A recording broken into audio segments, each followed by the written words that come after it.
disse Paulo: nenhuma igreja me ajudou, só vocês, filipenses, me ajudaram. E aí, quem foi esse Paulo? Subiu ao terceiro céu, escreveu quase metade do Novo Testamento, maior plantador de igrejas, maior nome do cristianismo depois de Jesus. Através dele o evangelho chegou na Europa, chegou na Inglaterra, chegou na Suécia, levou o avivamento para os Estados Unidos e veio para cá.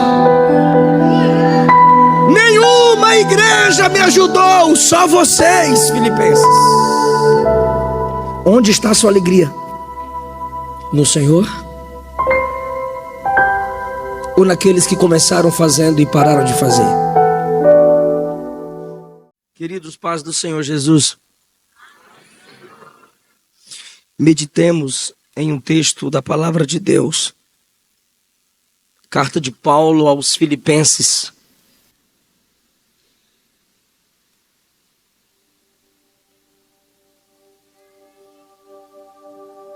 no capítulo 4.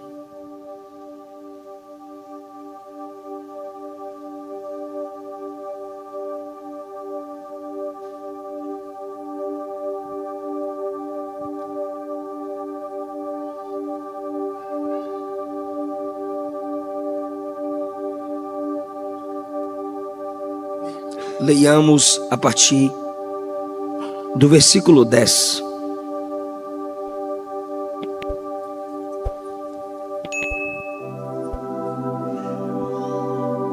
Alegro-me muito no Senhor por terdes finalmente renovado o vosso cuidado para comigo, do qual na verdade estáveis lembrados, mas vos faltava oportunidade.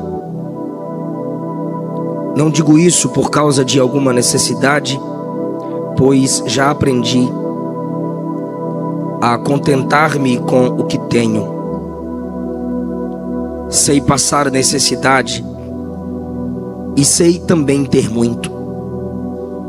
Tenho experiência diante de qualquer circunstância e em todas as coisas, tanto na fartura como na fome, tendo muito ou enfrentando escassez. Posso todas as coisas naquele que me fortalece. Todavia fizestes bem em participar da minha aflição. Sabeis, ó Filipenses, que no princípio do evangelho, quando parti da Macedônia, nenhuma igreja se comunicou comigo quanto a dar e a receber, somente vós.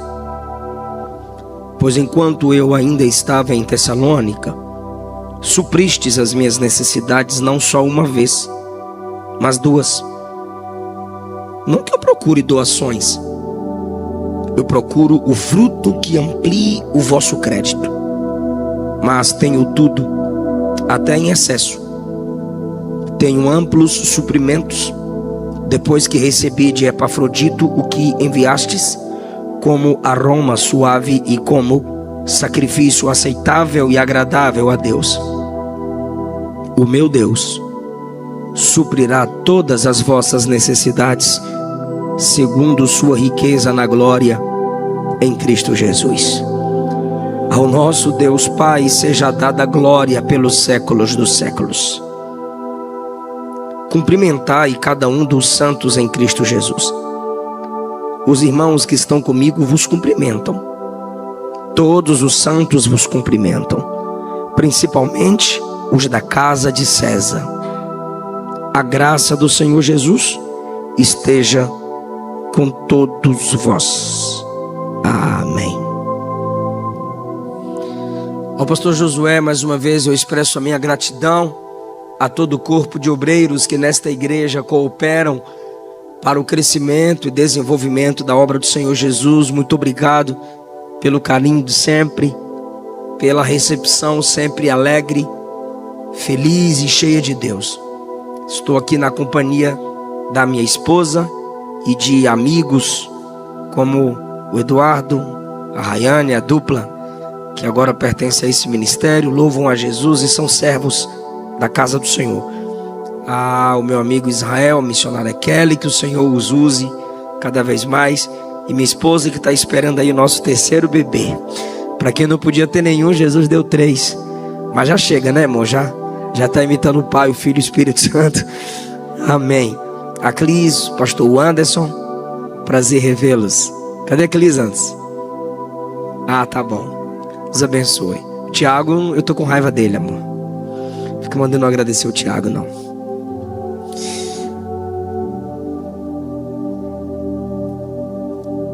Tem umas coisas que me faz rir, irmão. Mas é sério. É sério porque, como Paulo disse à igreja aos Gálatas, no capítulo 3, sois tão insensatos ao ponto de terem começado no Espírito e agora estarem pela carne. O escritor aos Hebreus diz: já era para vocês estarem se comportando como mestres, mas vocês estão precisando dos rudimentos da fé. O tema hoje é a cura pela palavra, e eu quero que o Espírito use a minha mente, essa pregação, para sarar muitos, se não a maioria dos que aqui estão, concernente à solidariedade no reino de Deus. Se você me segue nas redes sociais, você sabe que o meu ministério não se pauta em ficar isolando textos, principalmente do Antigo Testamento, prometendo o que a Bíblia não promete, ficar fazendo promessas para extrair dos irmãos envelopes, abrir lençóis e fazer com que você simplesmente pegue o seu dinheiro e dê, confiando em falsas promessas. Isso é uma imaturidade cristã, quando precisamos rever, reaver, lembrar e relembrar promessas materiais para podermos cumprir a mordomia cristã, que é sustentarmos a obra de Deus. E por 2 motivos estamos doentes. Por 2 motivos estamos enfermos. O primeiro motivo são os falsos pregadores, os falsos pastores, os falsos profetas, que em suas igrejas não passam de sinagoga de Satanás, pois a teologia de tais igrejas é baseada em grana, dinheiro, e o pastor não é pastor, é coach no sentido mais negativo da palavra. Eu sei que a técnica coach tem o seu momento, tem o seu espaço na vida de quem gosta, mas o que estão tentando é coachizar o evangelho, coachizar a teologia, fazer uma mistura sem graça, e se tornam simplesmente pedintes, mendigos. Parece que Deus não sustenta o ministério que Ele levantou. E esses homens cantam, pregam, e todo o culto é direcionado a essa parte financeira. As alianças que são feitas, os pregadores que são convidados, os cantores que ali fazem parte, toda a direção do culto é voltada para essa questão. E assim os nossos irmãos pentecostais clássicos, nossos irmãos reformados, os crentes que estudam as escrituras sagradas, sabem que todo texto lido tem que ter o seu contexto respeitado. E às vezes aqueles textos escolhidos nada tem a ver com dinheiro, mas o cara força o texto, distorce o texto para destruir o verdadeiro entendimento bíblico. E quem entende da palavra se afasta desse tipo de gente. Só que aí o ímpio foca apenas nessa petição desnecessária: dinheiro, dinheiro, dinheiro. E aí agora todo pastor é ladrão e toda igreja é uma empresa. Quando alguém posta uma foto minha, estive com o pastor Eliseu Rodrigues, eu vejo lá os comentários: grandes empresas, grandes negócios. Por quê? Porque a igreja é vista simplesmente por esse prisma.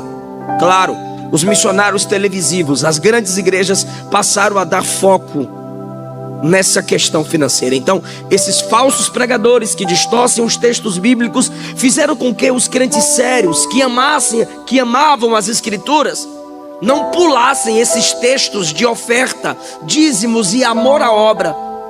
Mas hoje os crentes têm uma certa dificuldade para meditar nesses textos. O segundo problema que nos adoeceu, e hoje é preciso ter uma ênfase teológica sobre essa necessidade de ajudarmos a obra de Deus, financeiramente falando. O segundo problema, o segundo motivo pelo qual adoecemos são os desigrejados. Pessoas que por algum motivo se frustraram com lideranças. E a liderança da igreja é feita por pessoas que falham, nós somos seres humanos. Mas se frustraram e se afastam da igreja. A minha dificuldade é principalmente os desigrejados que têm uma síndrome messiânica. Eles se sentem o Messias da igreja. Você que está indo para a igreja, dar glória a Deus, ficar em pé com a equipe de louvor e dar a sua oferta e ouvir o pregador pregar, acabar o culto, ficar dando paz do Senhor para os outros, você é bobo, você é besta, você é burro. Inteligente é você que está inscrito no canal do desigrejado, dando like para ele, fofocar da vida de quem ele não conhece. Então, você está aqui me ouvindo agora te torna bobona, bobo, bestalhado. Inteligente é ouvir as mágoas desse camarada. E as mágoas contra a igreja só se baseiam em duas coisas: templo e oferta. Se você fala na frente de desigrejado a palavra dinheiro e a palavra templo, tu vê o desigrejado entrar no Satanás. Aí o Satanás é que vira desigrejado. É o contrário, não é o Satanás que entra nele não. Por quê? De tanta ira, de tanto incômodo que eles manifestam quando você fala dessas duas palavrinhas: templo e dinheiro. Então, por um lado temos homens que deveriam sarar a igreja e adoeceram, falsos pregadores. Por outro lado temos pessoas doentes que pensam que falando de suas mágoas poderão sarar a igreja. E aqui no meio estamos nós, doentes. Em quem confiar? Se os pastores supervalorizam esse lado e os desigrejados demonstram com tanta veemência que foram tão machucados por causa da questão do dinheiro, aí eu olho para Filipenses 4. Paulo está numa cadeia, numa prisão.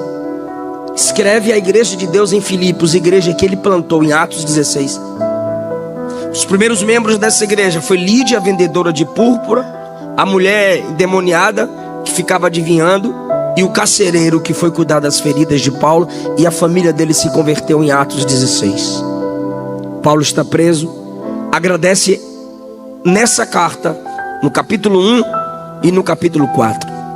Ele aproveita os motivos da gratidão e doutrina a igreja no capítulo 2 e no capítulo 3.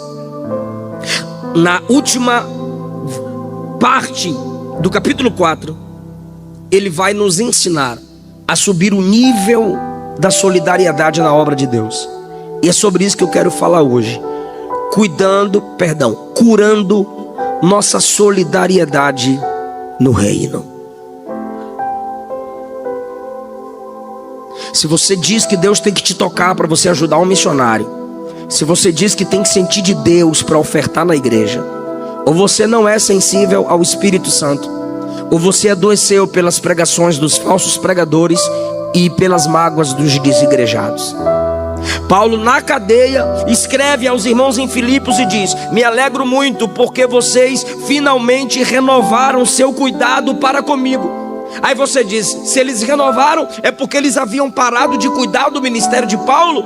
Paulo diz: na verdade vocês sempre se lembraram, só que faltou oportunidade. Você sara sua solidariedade no reino de Deus quando você entende que lembrança e atitude no reino de Deus não se separam. Quando você lembra da necessidade da obra, você age em direção a essa necessidade. Olha o que o Paulo diz: vocês se lembraram de mim e agora me fizeram reviver o cuidado de vocês comigo. Finalmente renovaram o cuidado comigo. Aí você diz: pastor, o que tem a ver Paulo com a obra? Quem plantava igrejas? Paulo. Quem formava os obreiros? Paulo. Quem ensinava a teologia para as igrejas? As cartas de Paulo e os obreiros que Paulo formava. Quem defendia a igreja dos falsos apóstolos? Paulo.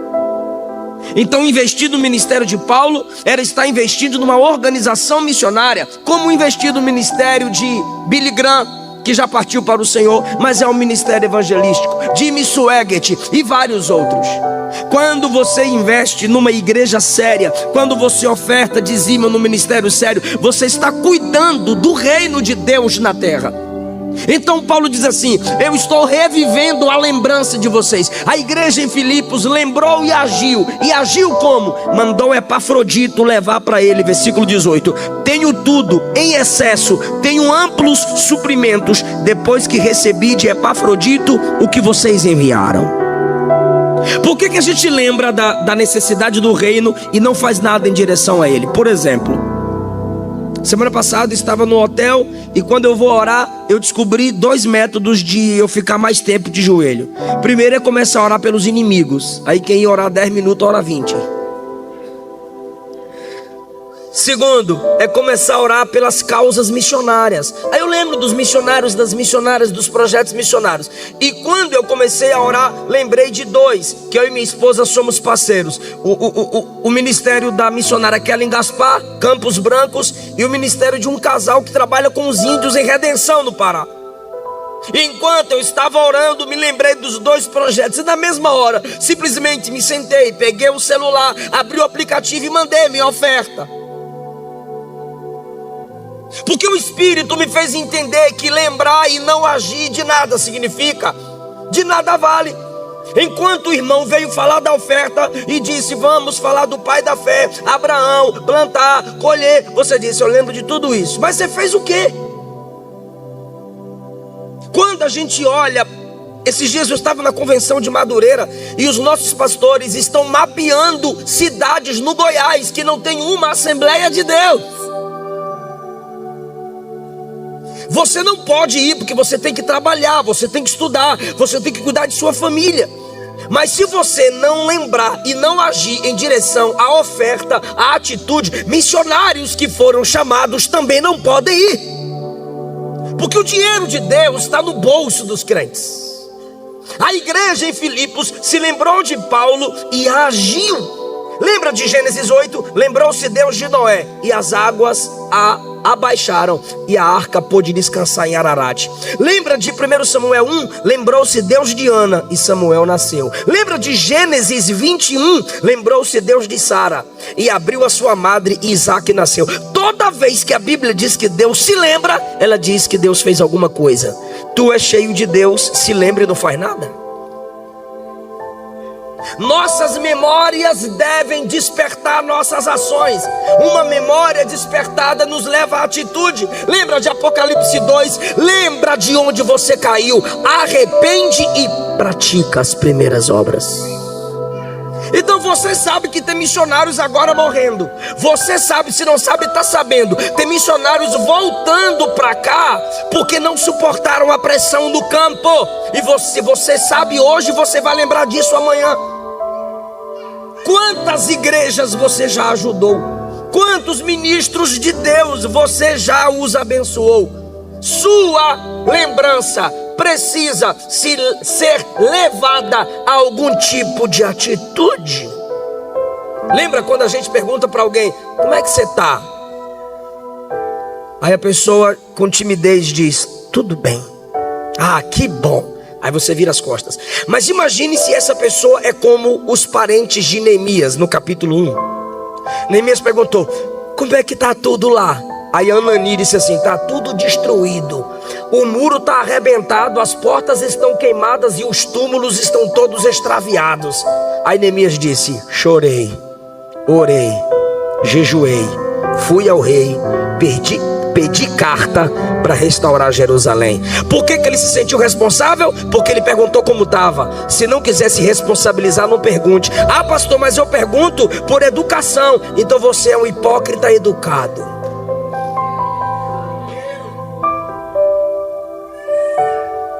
Se não quiser fazer nada por mim, não me pergunte como eu estou. Deus levantará alguém.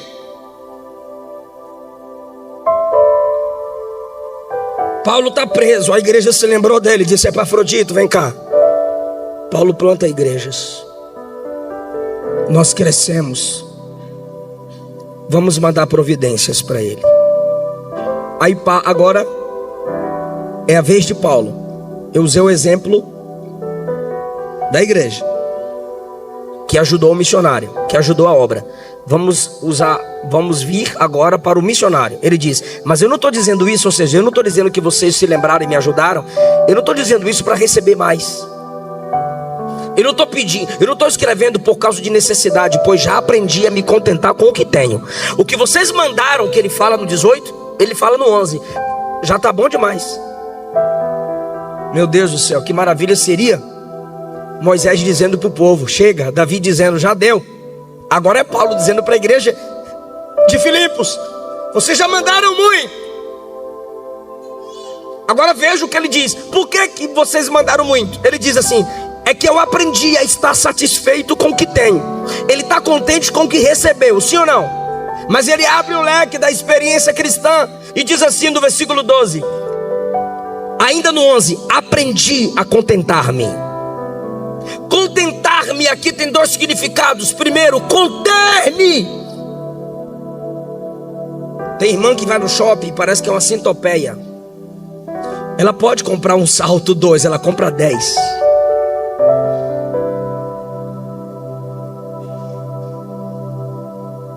Aprendi a conter-me. Gastamos com coisas desnecessárias. Sacrificamos no altar da urgência aquilo que é importante. Nossos cestos não conseguem segurar, conter, aproveitar como fez José no tempo da bonança.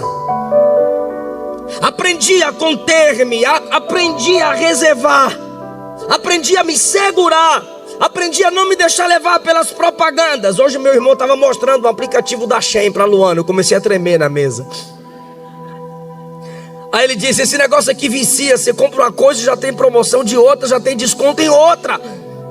E eles ficam mandando mensagem, te lembrando do que você poderia ter comprado e não comprou e só visitou. Eu falei, sai dele, sai dela. Paulo diz, aprendi a conter-me, a controlar-me. Domínio próprio, financeiramente falando, também é fruto do Espírito.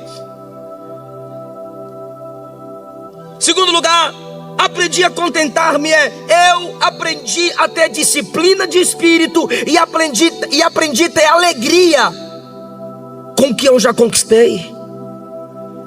Aprendi a me alegrar com aquilo que Deus me permitiu ter.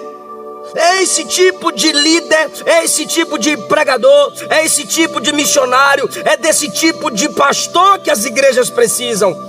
Homens que consigam se conter e se contentar com o que Deus tem feito. Fazer com que a igreja doe sem doer. Aprendi a contentar-me. Aí no versículo 12 é o auge da experiência paulina. Ele diz assim, sei passar necessidade e sei ter abundância. Para nós, evolução é sair da necessidade para a abundância. Quem me viu passar na prova e não me ajudou, quando veio na bênção vai se arrepender, porque vai estar na plateia e eu vou estar no palco. Então eu evoluí. Por quê? Porque eu saí da luta para a vitória. Essa não é a evolução no reino de Deus. A evolução no reino de Deus é essa aqui, ó.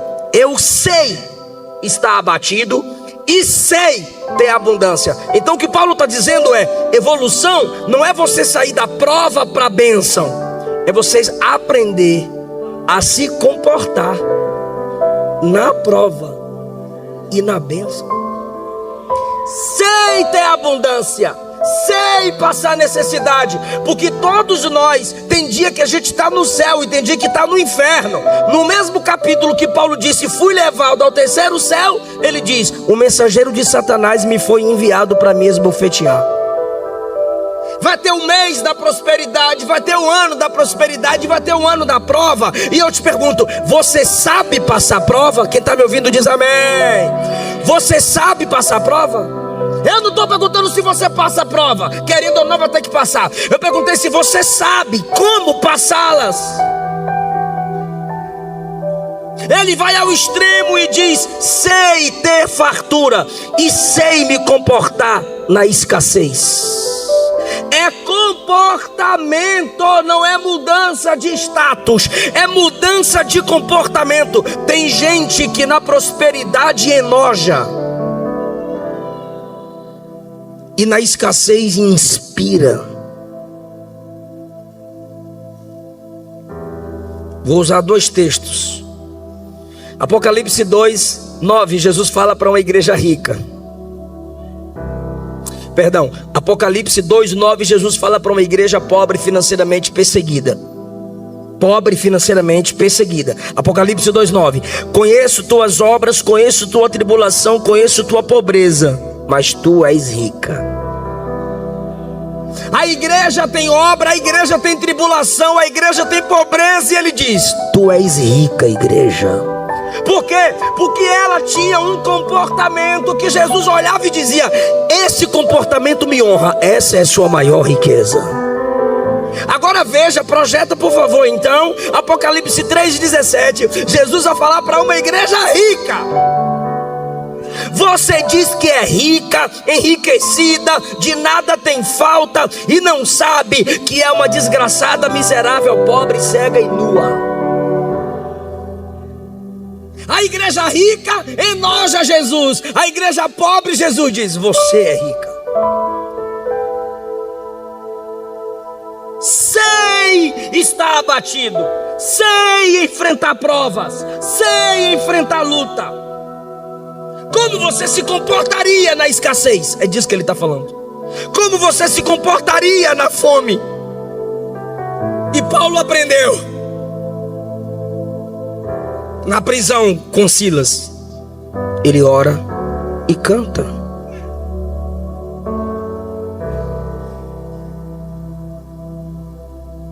Pastor, mas você está falando de Paulo. Tô. E tem tudo a ver com a sua vida. Pergunta por quê? Porque ele disse: aprendi. Se ele aprendeu, é porque antes ele não? Fala, gente. Se ele aprendeu, é porque antes ele não? Isso quer dizer que pela graça. Quem pode levantar a mão e dizer: ensina-me, ó Deus. Eu sei estar abatido, mas eu também sei experimentar a prosperidade. A gente arredonda para 40 anos Israel no deserto, mas Israel andou 38 anos no deserto, porque 2 anos foram sentados nas campinas de Moabe, aprendendo a se comportar na prosperidade. Deus os instruiu antes de entrarem na terra prometida. Tem gente que está buscando riqueza e prosperidade, mas se Deus os prosperasse hoje, estariam envergonhando o evangelho amanhã. Então Deus te prefere te ferir do que te perder.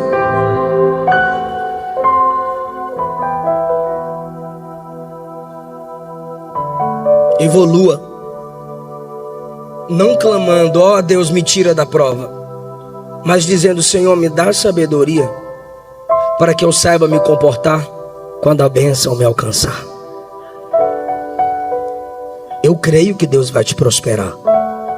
Vai praticando os princípios e Deus não vai te quebrar. Mas um dos princípios que você precisa receber para prosperar é sabedoria, irmão. Posso todas as coisas naquele que me fortalece. Ele está dizendo: em Cristo que me fortalece eu consigo enfrentar a prova e alcançar a vitória. Posso todas as coisas não é conquistar tudo. Posso todas as coisas é por amor a Cristo, eu suporto qualquer coisa. Não é conquistar, é suportar.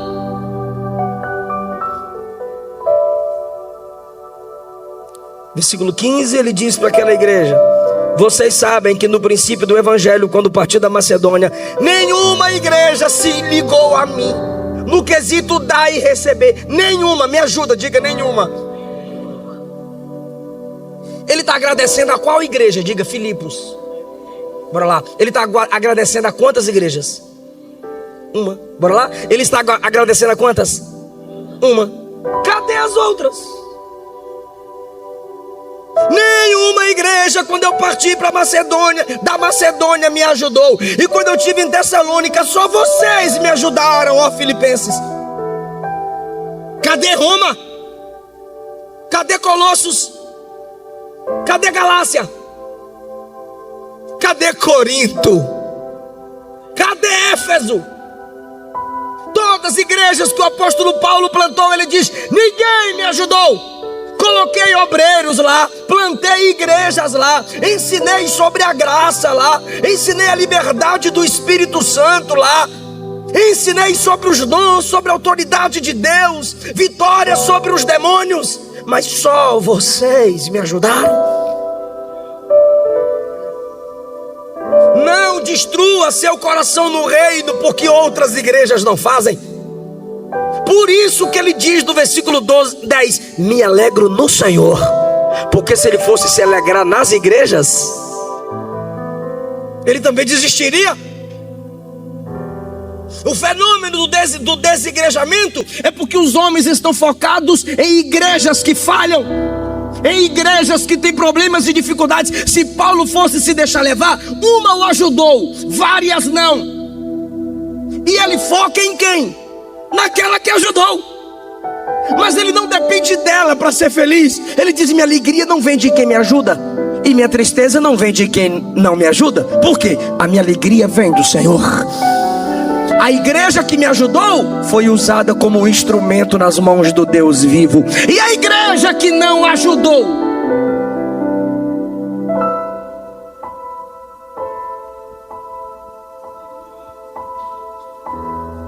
não vai receber o que Filipenses vai receber. Preste atenção nisso, igreja. É o apóstolo Paulo que está dizendo: nenhuma igreja me ajudou. Eu batalhei naquela igreja e não me deram oportunidade. Eu fiz o melhor no meu tempo e se esqueceram de mim. Frida Wingren escreveu e traduziu mais de 35 hinos da nossa harpa cristã. Gunnar Wingren queria desistir e ela não deixava. Quem sua mão no arado já pôs, não pode olhar atrás. Se Cristo comigo vai, eu irei. Foram músicas cantadas por aquela mulher quando Gunnar Wingren queria desistir. E os pastores daqui não suportavam o desenvolvimento ministerial e espiritual dela, mandavam calúnias contra ela para a Suécia. Na nossa convenção retrasada, trouxemos descendentes dela para pedir perdão a ela. Sabe por quê? Porque quando eles voltaram para a Suécia, Gunnar Wingren morreu. Quando ele partiu para a glória, ela procurou a igreja pentecostal sueca, e essa igreja se tornou pentecostal por causa de Gunnar Wingren. E ela disse: eu quero fazer missões. Eles disseram: as notícias que nós recebemos do Brasil sobre você é que você é louca. Aquela que traduzia as canções com as letras suecas para o português. Lindas canções que adoramos. Ela abria orfanatos. Os hospitais não aceitavam os filhos dos pentecostais. Então ela orava e Jesus curava as crianças de malária. Quando ela foi enviada como missionária para o Rio de Janeiro, ela abriu uma escola dominical na cadeia. Por ela, o marido não desistiu, e nós estamos completando 114 anos de pentecostalismo. Mas a igreja sueca focou na calúnia, focou nas fofocas, e disse: você não pode ser missionária. Ela disse: eu me retiro daqui. Foi pregar um trem em Estocolmo. Quando ela está na estação do trem, chegaram alguns homens e colocaram nela uma camisa de força e a levaram para um centro psiquiátrico e tiraram dela a guarda dos filhos. Por isso tiveram que pedir perdão a Frida. Por que que você quer deixar de congregar? Por que que você quer deixar de ajudar o reino, de ajudar a obra? Ele disse, Paulo: nenhuma igreja me ajudou, só vocês, filipenses, me ajudaram. E aí, quem foi esse Paulo? Subiu ao terceiro céu, escreveu quase metade do Novo Testamento, maior plantador de igrejas, maior nome do cristianismo depois de Jesus. Através dele o evangelho chegou na Europa, chegou na Inglaterra, chegou na Suécia, levou o avivamento para os Estados Unidos e veio para cá. a igreja me ajudou, só vocês, Filipenses. Onde está a sua alegria? No Senhor? Ou naqueles que começaram fazendo e pararam de fazer?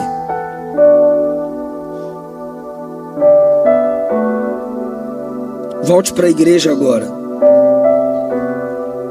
A igreja se lembra e faz. As igrejas que não fazem não podem ser o motivo para você desistir de abençoar a obra de Deus. Volte para o missionário e entenda. Aprenda a se conter. Aprenda a se contentar.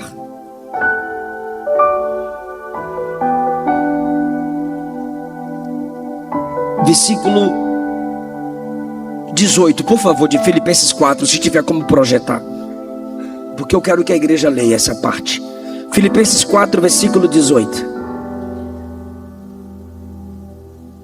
Bastante tenho recebido e tenho abundância, cheio estou. Depois que recebi de Epafrodito o que da vossa parte me foi enviado, agora é com vocês. Como?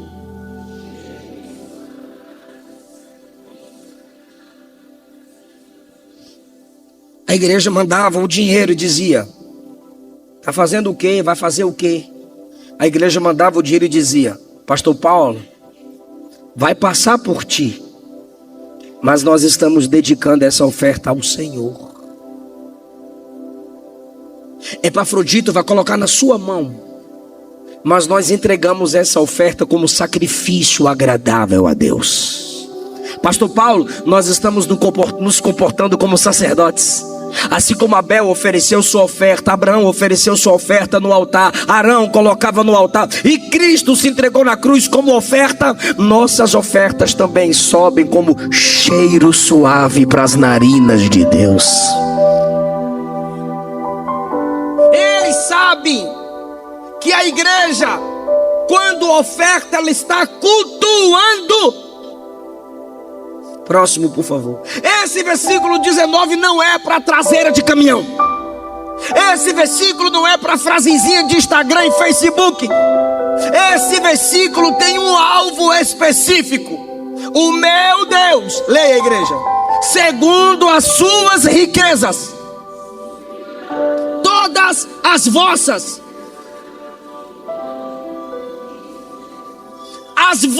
necessidades. De quem? Respeite o contexto. Paulo não está dizendo que ele vai suprir as necessidades das igrejas que nada fizeram. Ele está dizendo que Deus vai suprir a necessidade da igreja que está fazendo pela obra, pelo reino. Esse versículo aí é para você que oferta com prazer. É para você que investe em missões. É para você que não se deixa levar pelos falsos pregadores e não se deixa magoar pelos desigrejados. É para você que reconhece que a obra de Deus ainda precisa do seu cuidado, do seu zelo. E essa é a promessa para o seu coração e para a sua família. O Deus de Paulo, que é o nosso Deus, vai suprir todas as suas necessidades. Aleluia! As igrejas que nada fizeram não vão experimentar isso aqui. Mas aqui tem uma profecia apostólica. Tem uma colheita. Pastor Isaías Negrão, presidente da conferência missionária aqui do Goiás, em uma certa conferência que eu pregava com ele, na parte da aula dele, ele disse assim: irmão, muita gente fica fazendo muita coisa para ver se prospera mais rápido. Quer prosperar mais rápido? Invista no reino de Deus. Invista em missões. Ele vai suprir todas as necessidades em glória, de forma gloriosa. Esse é o primeiro resultado de você não se deixar levar pelos falsos pastores e fechar seu coração e fechar sua mão. Se você não fechar o coração, não fechar o seu bolso, continuar amando a obra, sustentando o reino de Deus, essa garantia é para você que ainda crê na Bíblia, que não se deixa levar por Vitor Azevedo e Caio Fábio. Isso aqui é para você que crê que a Bíblia é a palavra de Deus. Segundo resultado, para quem ajuda no reino, para quem ajuda a obra de Deus. Projeta para mim o 21.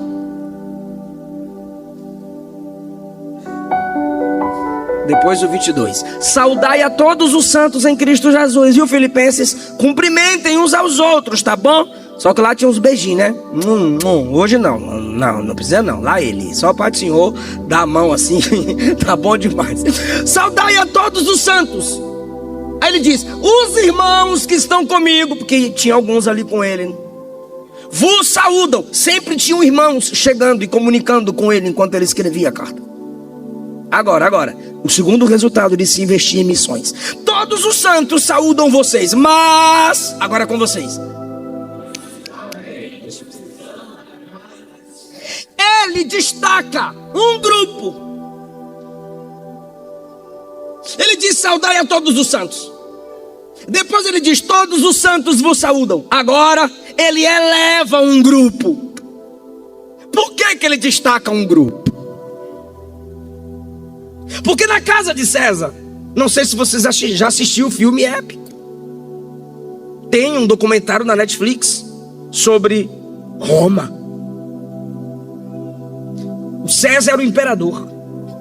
E na casa dos imperadores, o que mais tinha era traição, vinganças, assassinatos, ódio, crueldade.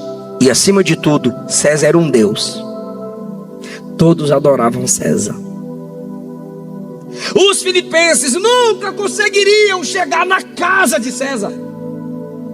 Nunca conseguiriam acessar o palácio de César. Mas porque não fecharam o coração para a obra, investiram no missionário Paulo. Um soldado aqui, outro aqui, outro ali, outro ali. Todo mundo que chegava perto de Paulo, Cristo, Cristo, Cristo, salvação, salvação, só Jesus salva, só Jesus salva. Paulo ia pregando e esses homens iam levando a mensagem de Paulo onde eles chegavam, até a mensagem entrar no palácio. E de repente vinha alguém limpar a cadeia, trazer um lanche, trazer uma água, não sei. Só sei que ele diz assim, os santos da casa de César mandam a paz do Senhor para vocês. Ai, irmão, o evangelho é assim. Não tem lixo no reino de Deus. Não tem nada nem ninguém descartável no reino de Deus. Uma experiência que eu e a Luana jamais esqueceremos. Fomos numa ilha onde uma missionária chamada Andresa é missionária. Descemos em Belém e rodamos algumas horas de barco. E chegamos lá na ilha. É um nome complicado de falar. E ela levou a Luana para dentro do barraco dela. Tudo de madeira, tábua. E ela começou a mostrar os livros dela. E eu saí, fui na varanda e fiquei olhando aquele rio. Vários barcos e canoas passando. E eu segurei assim num apoio, numa cerca. E fiquei olhando os barcos e de repente eu senti vontade de orar. E eu falei, vou orar e vou fazer uma live. Pedir para alguém mandar internet para cá. Mandar energia para cá. Meu Deus do céu, sem energia, sem internet, uma moça fazendo missões. A missionária apareceu na porta da igreja que ela estava construindo, que é onde ela mora, tem um quartinho em cima, tudo de madeira. E ela gritou, pastor Eliseu, não ore por energia. Não peça internet. Só pede uma coisa. Pede para Jesus me dar as almas dessa ilha. Pede para Jesus salvar as famílias e as crianças desse lugar onde Ele me colocou.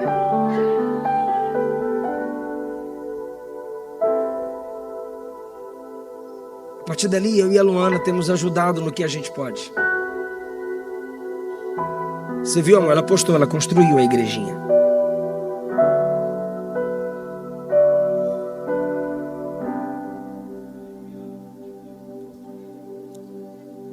Imagina essa irmã escrevendo, dizendo, Igreja do Senhor, todos os santos mandam paz do Senhor para vocês. Principalmente as famílias daquela ilha. Que quando eu cheguei lá, ninguém era crente. Mas hoje nós temos uma igreja construída.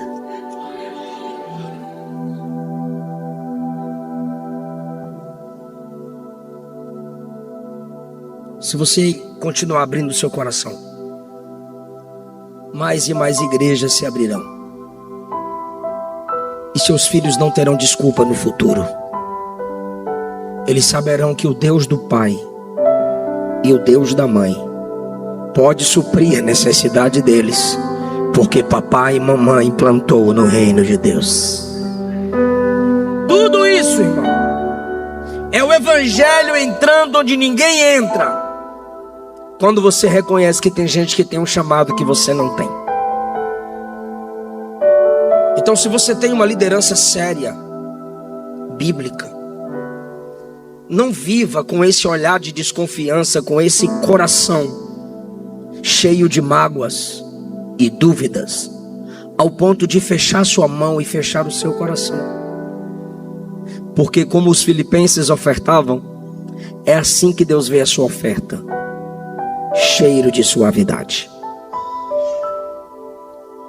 Eu não posso concluir essa mensagem sem ler o versículo 23 e sem falar duas coisas que Deus falou ao meu coração para encerrar. Pode ler, igreja? 1, 2, 3.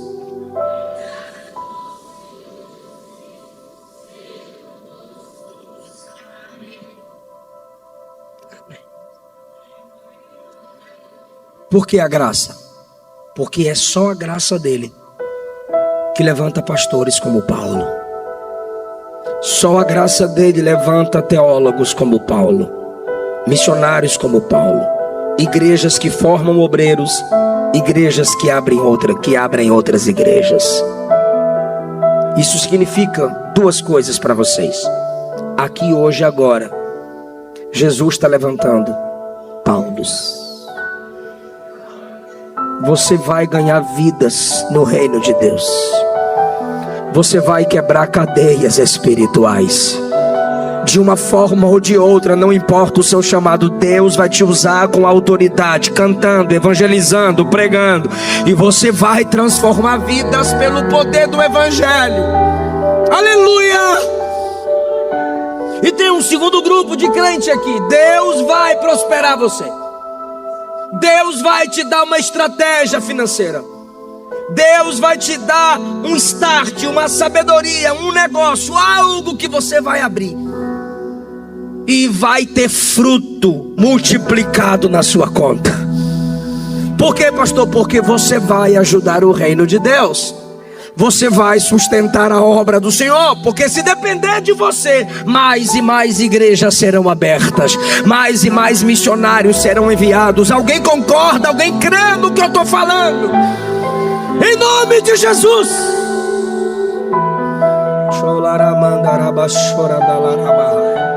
Receba a autoridade de Deus na sua vida, missionário, missionária. Pregue que Jesus vai te usar. Cante e Jesus vai te usar. Receba a sabedoria de Deus, estratégias, negócios fechados, contratos assinados. E não se esqueça dessa noite. Não se esqueça desse culto. Não se esqueça que quem planta no reino colhe. Quem dá ao necessitado empresta a Deus. E eu estou respeitando o texto. É porque eu esqueci o versículo, mas eu vou ler aqui. Filipenses 4.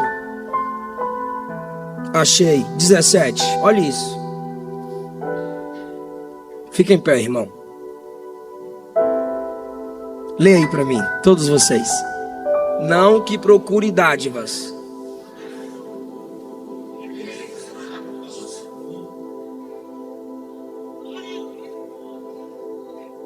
Aí eu li essa palavra conta. Falei, não, Paulo não está falando de conta. Igual nossa conta. E é. Na minha outra versão diz assim: eu estou procurando fruto que aumente o vosso crédito.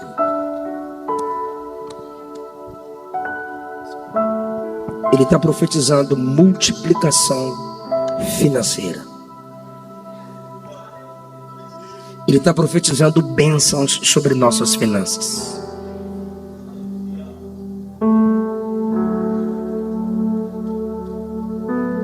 Vamos orar? Pai, obrigado pela sua igreja. Pai, obrigado pelo seu povo que ouviu a sua palavra. Não nos deixa viver com mágoas, tristezas, angústias, e não mais investir no seu reino, Jesus. Levanta missionários e missionárias que acreditem que a igreja os amará, que a igreja cuidará deles. Nos ajuda a cuidar daqueles que tanto fizeram por nós, que tantas dádivas espirituais ministraram sobre nós. Tem alguém aqui precisando de uma providência, Jesus? Aqueles que estão precisando de um escape, sonda o coração dele agora. Sonda o coração dela agora, Jesus. O Senhor sabe se aí tem amor pela obra. O Senhor sabe se aí tem amor pelo reino. Onde houver um coração desejoso de plantar mais no seu reino, sustentar a sua obra, traz essa bênção especial sobre eles. Esse fruto que aumente para a conta deles, para o crédito deles, tanto diante de Deus quanto diante dos homens.